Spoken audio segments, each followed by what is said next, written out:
Jake Morrison stepped off the transport ship New Horizon and onto the gleaming floors of Nexus Prime. The massive space station stretched out before him like a city floating in the void. Alien beings of every shape and color moved through the corridors. Some walked on two legs like him. Others floated or slithered or moved in ways that hurt his eyes to watch.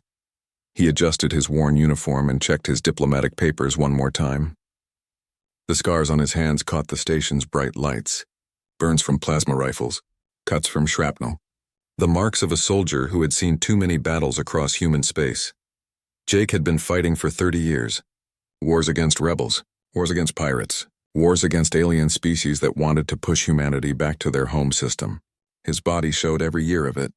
Cybernetic replacements where flesh had failed, metal plates where bones had shattered, synthetic skin grafted over burns that should have killed him.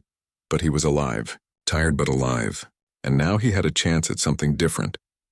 A diplomatic mission to negotiate trade deals with the Galactic Council. No weapons, no battles, just talking and paperwork. The security checkpoint ahead buzzed with activity.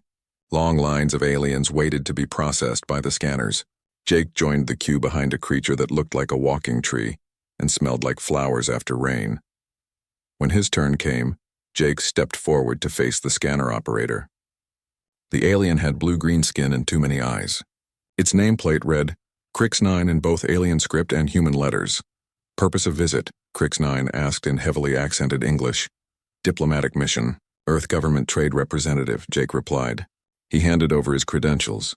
Crix-9 took the papers with 3 of its 6 arms while operating the scanner controls with the others. The machine hummed to life above Jake's head. Soft lights played across his body from every angle. Then something went wrong. The scanner's hum became a screech. Warning lights flashed red across the control panel. Crix-9's many eyes widened as symbols Jake couldn't read scrolled rapidly across multiple screens. Stand still, Crix-9 said, its voice higher than before. Do not move. Jake stood perfectly still. He had been scanned before at other stations. Sometimes the machines had trouble with his cybernetic parts. Usually they just needed a moment to process all the metal in his body. But this felt different.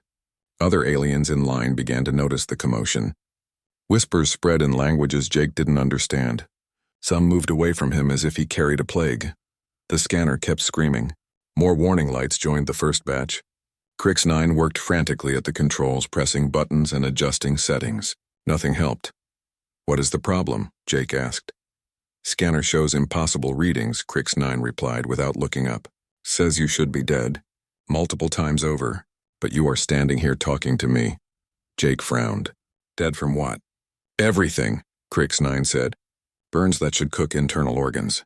Wounds that should sever major blood vessels. Toxin exposure beyond lethal limits.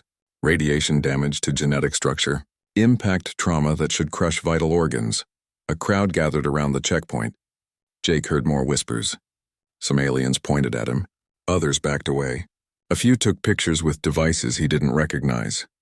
Look, Jake said. I've been hurt before, but I got medical treatment. Human doctors are pretty good at fixing people up. Crix-9 finally looked at him with all 6 eyes. Medical treatment does not reverse death. Scanner says you died from plasma burns alone, then died again from projectile wounds, then died again from chemical exposure. How are you alive? Because I didn't die, Jake said simply. I got hurt. Doctors patched me up, I healed. That's how it works. The scanner continued its electronic tantrum. Security officers began moving toward the checkpoint. Jake recognized the type even across species lines. Armed, alert, ready for trouble. A tall alien in a formal uniform approached. This one looked more human than most. 2 arms, 2 legs, a face in roughly the right place, but its skin had a silver sheen and its eyes were completely black. I am Chief Vala of Station Security, the alien said. There appears to be a problem with your biological scan. No problem on my end, Jake said. Your machine seems confused about human medicine. Chief Vala studied him carefully. The scanner indicates you have survived multiple fatal injuries. Our medical databases show no species capable of such recovery. Maybe your databases need updating, Jake suggested. The crowd around them grew larger. Jake heard dozens of different languages mixing together in excited chatter. Some aliens held up recording devices. Others consulted what looked like portable computers. Chief Vala spoke into a communication device attached to her collar. Jake caught some of the words. Medical emergency, unknown biology, possible security threat. Am I under arrest? Jake asked. Not arrested, Chief Vala replied, but we need to understand what we are dealing with. A being that cannot be killed represents significant security concerns. I can be killed just fine, Jake said. I've just been lucky enough not to die yet.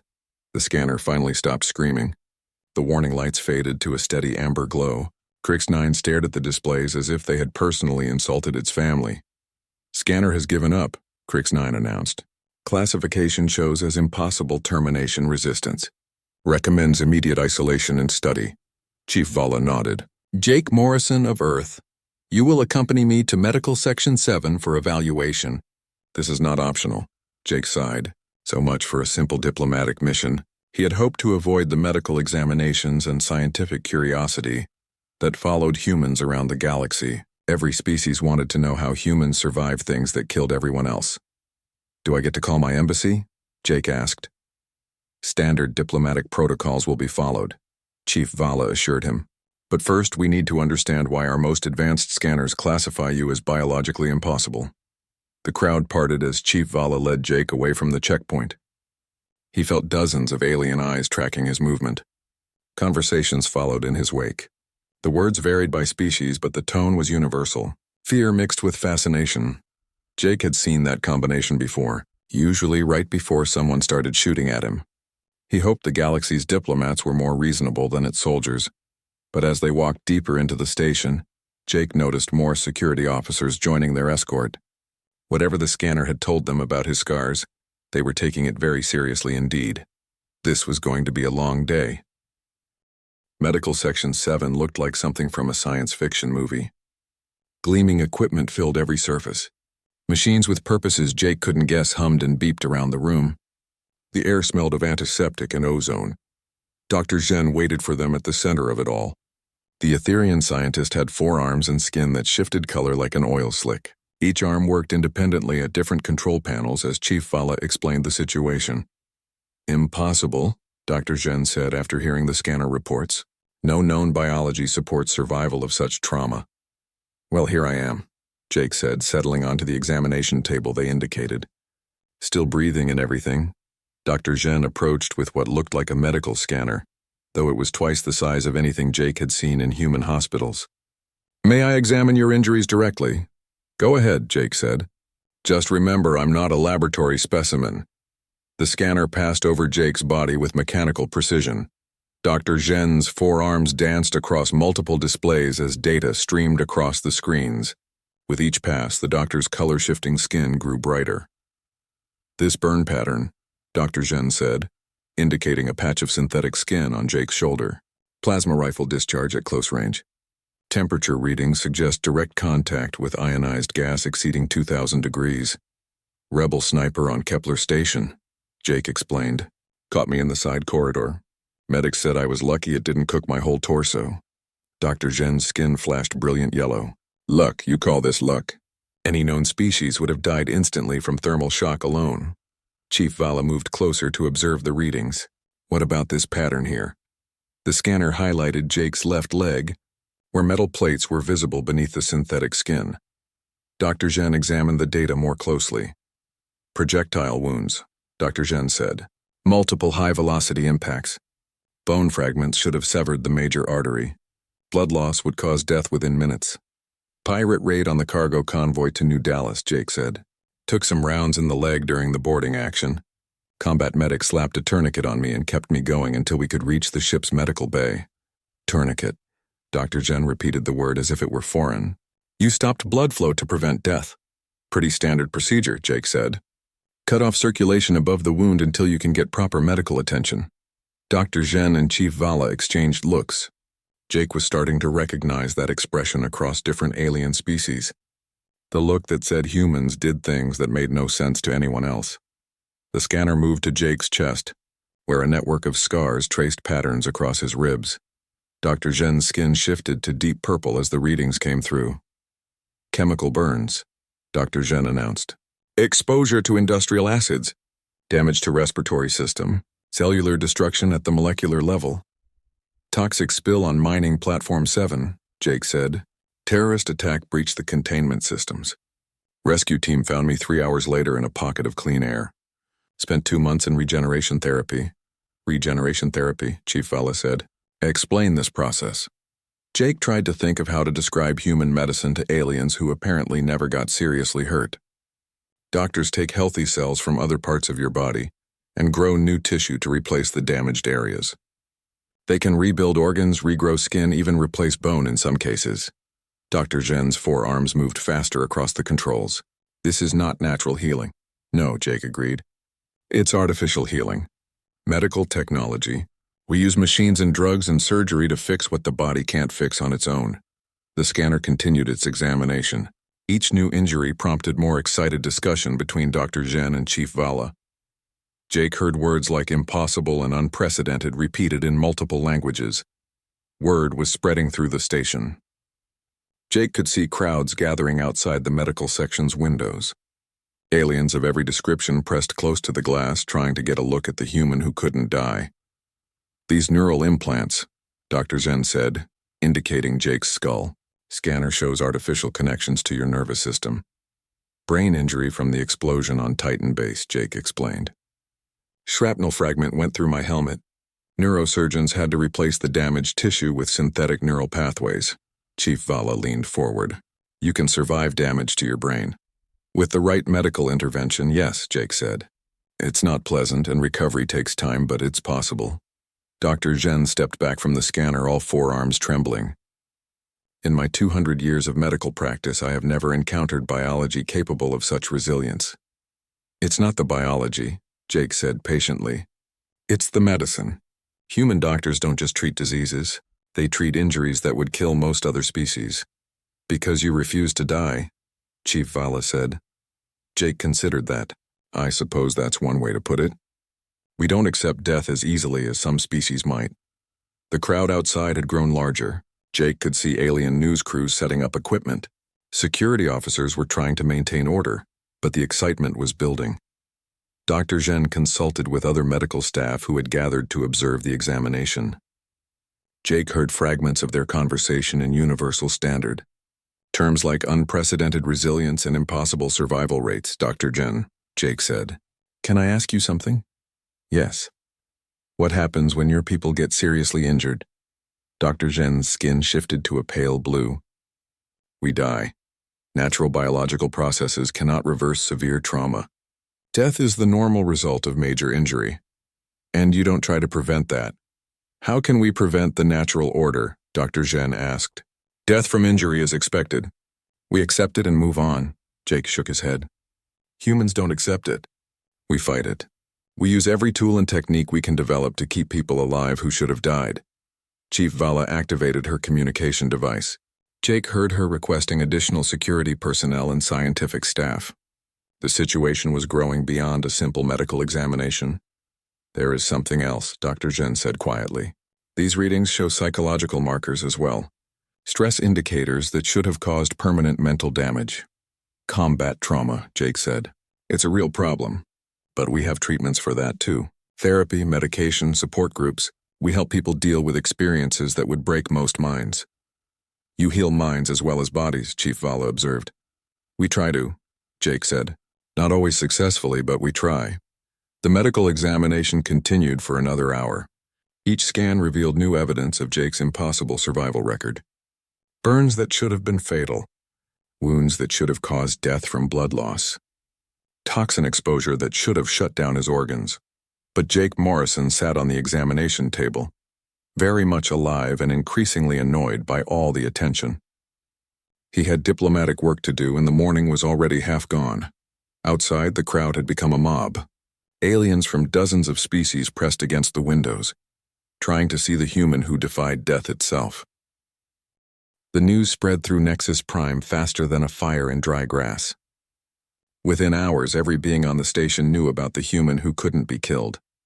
Jake Morrison found himself the center of attention he never wanted. Ambassador Lisa Grant arrived at Medical Section 7 looking harried and frustrated. She had been dealing with emergency communications from a dozen different species governments, all demanding explanations about human biology. "Jake," she said, as she entered the examination room. "You've caused quite a stir." "I just wanted to get through customs," Jake replied. "How was I supposed to know their scanners would have a breakdown?" Lisa looked at the data displays showing Jake's medical history. Dr. Zhen had cataloged every injury, every survival, every impossible recovery. The evidence painted a picture of a being that should have died dozens of times over. "They think you're some kind of super soldier," Lisa said. "Half the military representatives on the station are convinced humans are a warrior race that can't be killed in battle." "That's ridiculous," Jake said. "I've buried plenty of good soldiers who didn't make it back." Dr. Zhen approached with Chief Vala close behind. Both aliens looked troubled.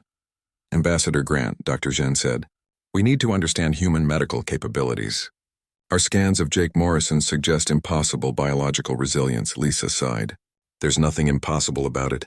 Humans have developed advanced medical technology over thousands of years. We can treat injuries that other species consider fatal." "Show them," Chief Vala suggested. Lisa looked confused. "Show them what?" "Your own medical history," Dr. Zhen said.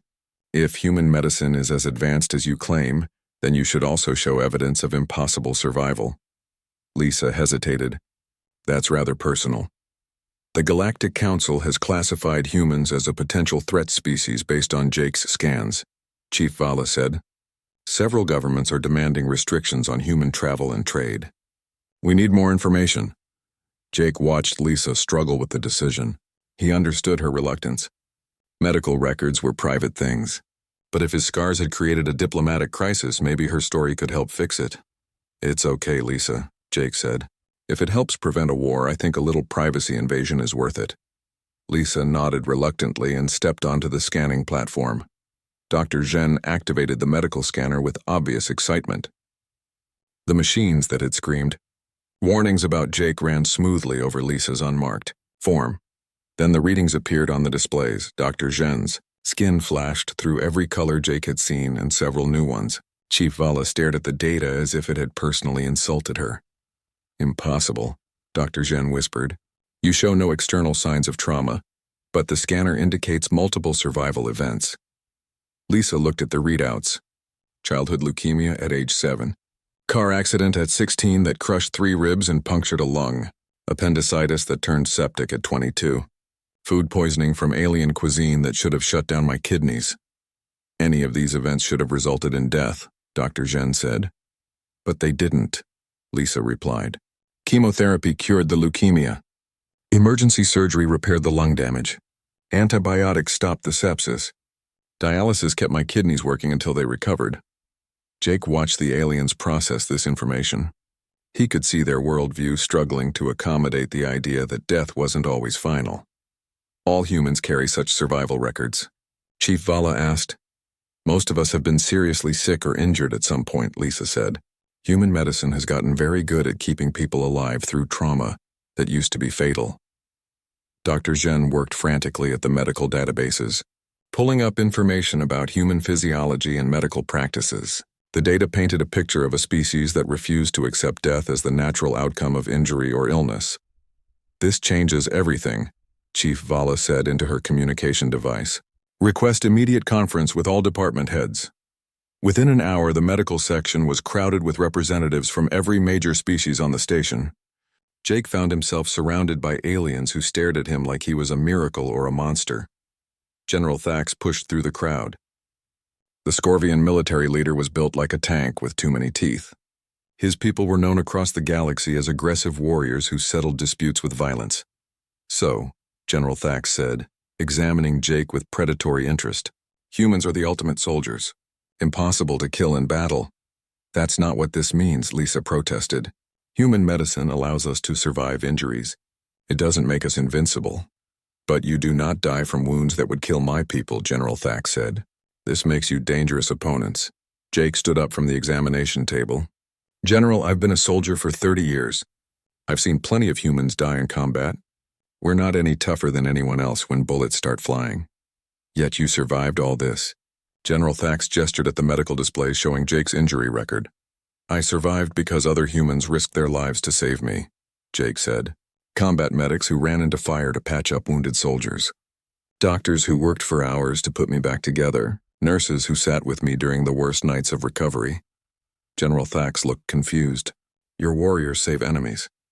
We save each other, Jake corrected. That's what humans do. We don't accept death as inevitable. We fight for every life we can save.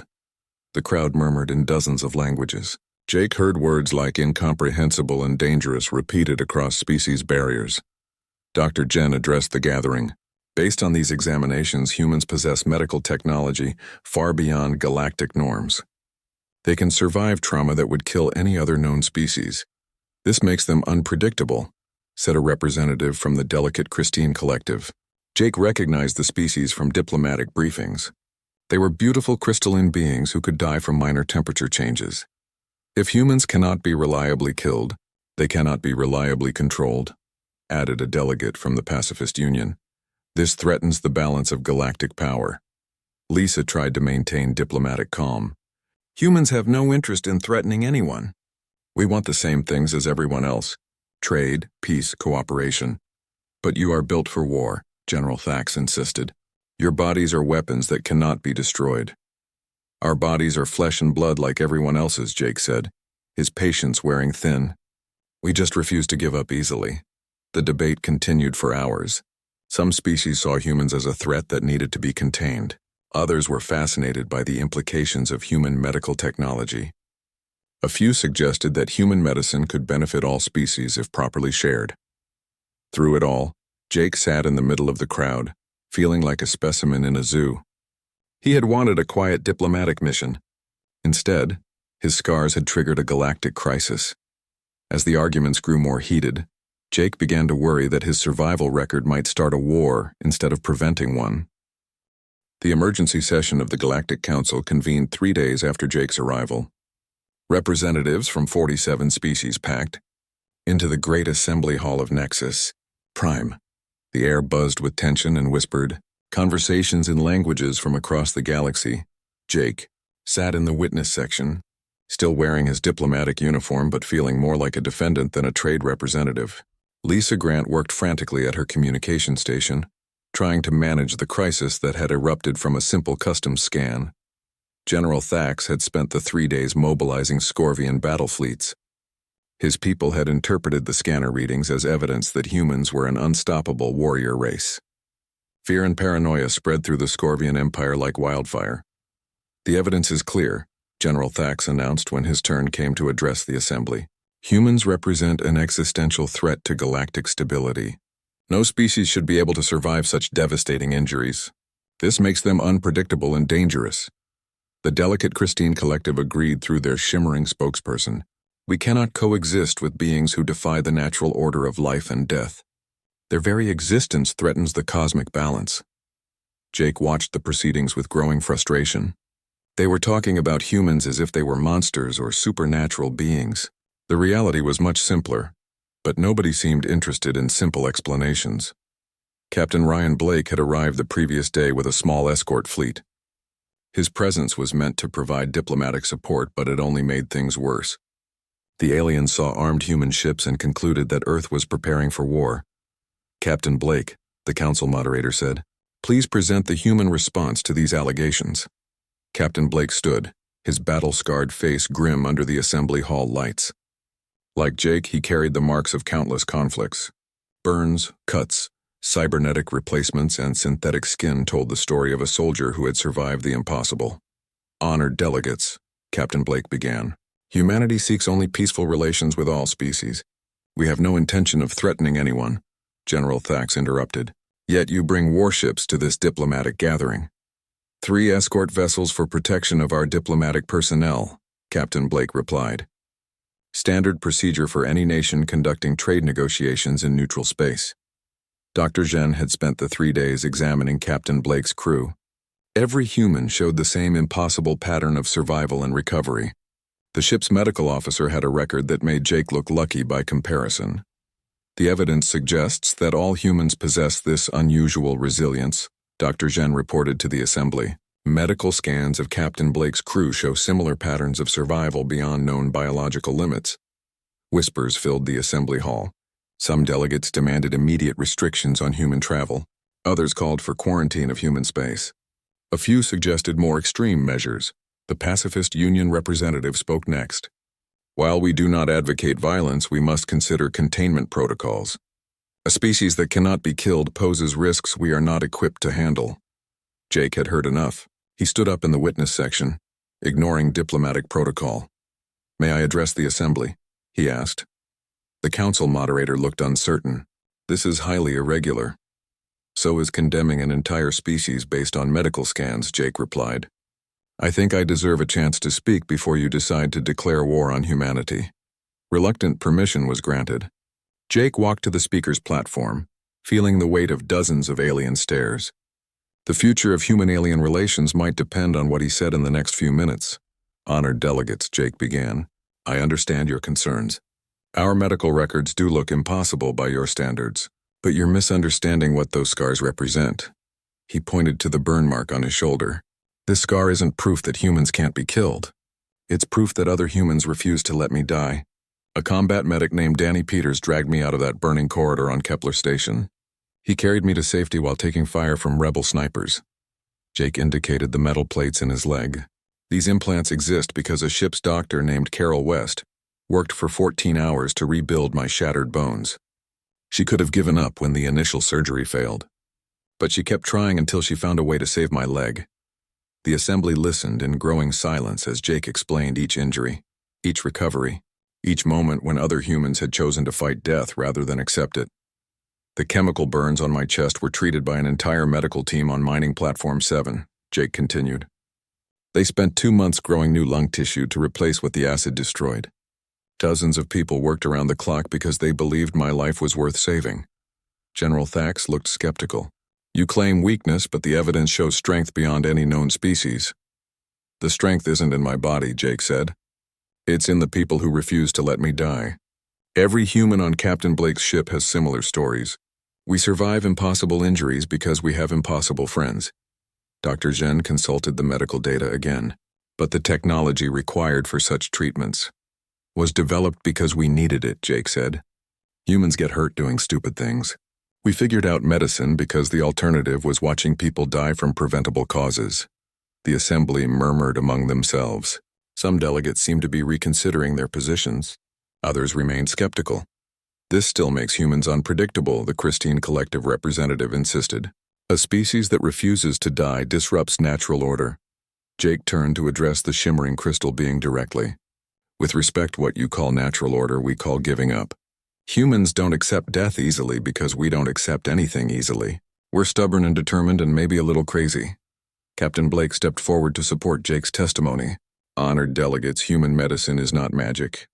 We can be killed.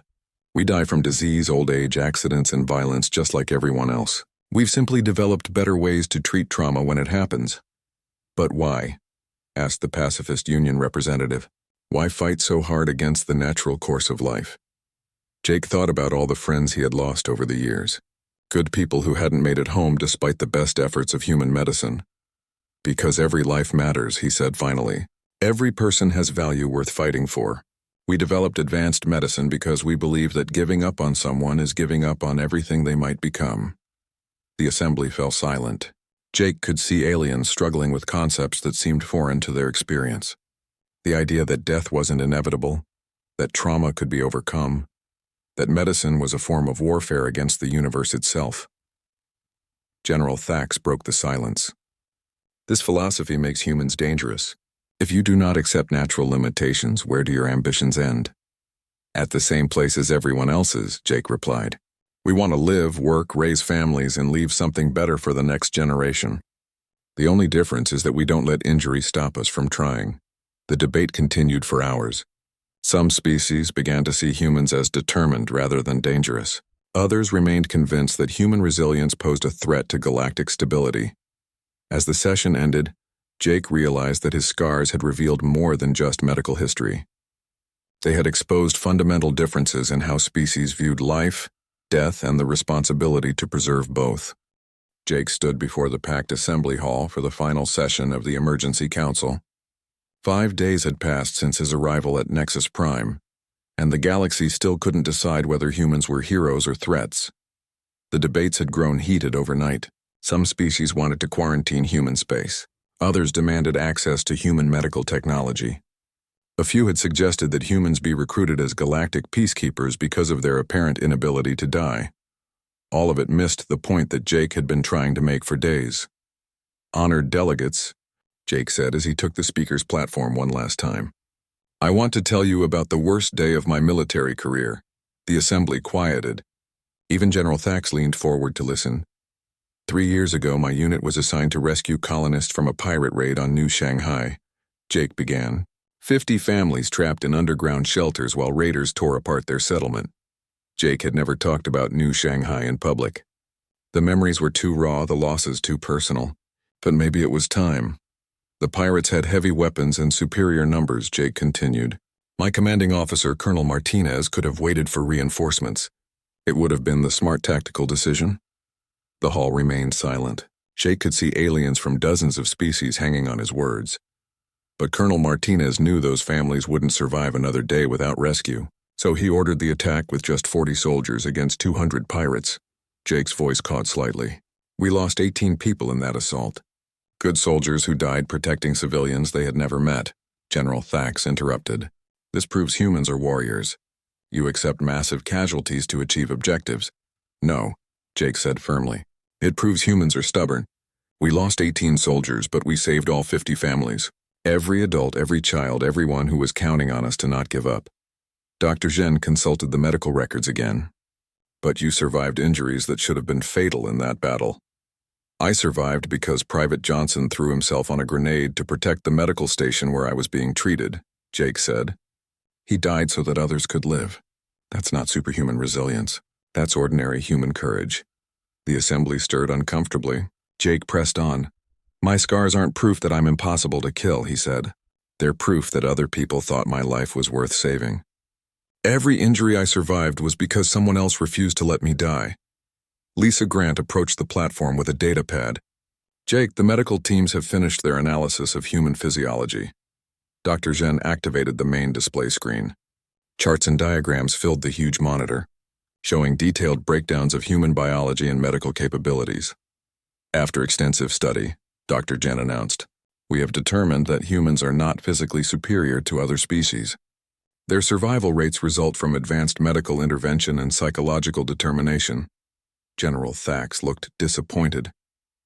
They are not super soldiers. No, Dr. Zhen replied. They are ordinary beings with extraordinary medicine and philosophy. Jake stepped closer to the display. Dr. Zhen, can you show them the real difference between humans and other species? Dr. Zhen brought up comparative survival statistics. Most galactic species accept death from major trauma as inevitable. Treatment focuses on comfort rather than recovery. Humans treat death as an enemy to be defeated.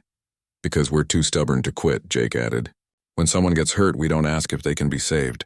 We ask how they can be saved. Captain Blake joined Jake at the platform. Honored delegates, human medicine advances because we refuse to accept limits. Every supposedly fatal condition becomes a challenge to overcome. The Christine Collective representative spoke up. But this creates imbalance. If death is not final, what maintains natural order? Jake thought about all the soldiers who hadn't made it home despite every effort to save them. Death is still final. We just fight harder before accepting it. Sometimes we win. Sometimes we lose. But we always try. Dr. Zhen displayed another set of data. Human medical technology could benefit all species. Their techniques for trauma treatment, organ regeneration, and psychological therapy are far advanced beyond galactic norms. You would share this knowledge, asked a delegate from the Healers Consortium. Lisa Grant nodded. Medical knowledge should belong to everyone. Human doctors would be honored to work with alien colleagues to improve treatment for all species. General Thax remained skeptical. And when conflicts arise, when humans face opposition, what prevents you from using this resilience as a weapon? Jake looked directly at the Scorvian general. The same thing that prevents you from using your natural armor as a weapon. We use what we have to protect what matters to us. But humans protect everything, General Thax said. Even enemies. Even strangers. This makes you unpredictable. It makes us consistent, Jake corrected. We believe every life has value. That includes alien lives. That includes your life, General Thax. The assembly began to shift in mood. Jake could see understanding replacing fear on many faces. Not all, but enough to matter. The council moderator called for formal votes on the resolutions before them. One by one, the proposals for quarantine and restriction failed. In their place, new agreements emerged: medical cooperation between human and alien researchers, cultural exchange programs to better understand human philosophy, trade agreements that had been Jake's original mission. As the session ended, General Thax approached Jake privately. "I still do not understand your people," he said. "Why fight so hard for others?" Jake extended his hand in the human gesture of friendship. "Because if we don't fight for each other, who will?" General Thax stared at the offered hand for a long moment, then gripped it firmly. Perhaps the Scorvian Empire could learn from human stubbornness. Dr. Zhen joined them with excitement in all four arms. "Jake Morrison, I would like to request permission to study human medical techniques. Not as curiosities, but as treatments that could save lives across the galaxy. I'm sure our doctors would be happy to help," Jake replied. "Just remember that the technology isn't the most important part." "What is?" Dr. Zhen asked. "The decision to never give up on someone," Jake said. "That's where human medicine really begins." 3 months later, Jake stood on the observation deck of Nexus Prime, watching human and alien medical teams work together in the expanded research facility. His diplomatic mission had succeeded beyond anything he had imagined. The scanner warnings had been reprogrammed to properly assess human physiology. No more alerts about impossible survival, just recognition that humans approached medicine differently than other species. Lisa Grant joined him at the viewing window. "Any regrets about causing such a fuss?" Jake touched one of the scars on his hand. "These marks tell stories about people who refused to let me die. If sharing those stories helped save alien lives too, then it was worth all the trouble." Outside, construction continued on the new interspecies medical center. Human and alien technologies were being combined to create treatments that neither species could have developed alone. Jake's scars had triggered warnings that classified him as impossible to kill. The truth was simpler and more important. He was possible to save, and humans would never stop trying to save each other. That stubborn refusal to accept death had frightened the galaxy at first. Now it was bringing species together in ways that had never seemed possible before. Jake Morrison, veteran soldier and accidental diplomat, had helped the galaxy learn that the greatest weapon against suffering wasn't superior firepower. It was the simple determination to never give up on hope.